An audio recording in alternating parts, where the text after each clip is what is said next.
Siya nga pala mga kalisen, gusto kong kunin itong pagkakataon na to na ah, magpasalamat muli sa ating sponsor, ayan, sponsor, ating followers na nagbigay muli ng 500 pesos through on my GCash account.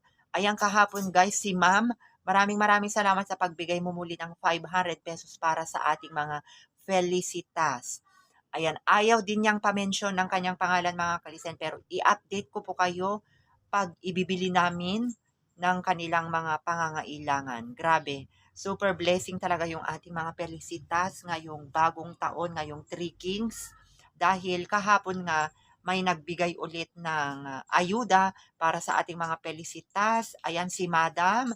Thank you so much Madam sa pagbibigay mo ng tiwala sa akin at asahan mo ibibili natin sa ating mga pangangailangan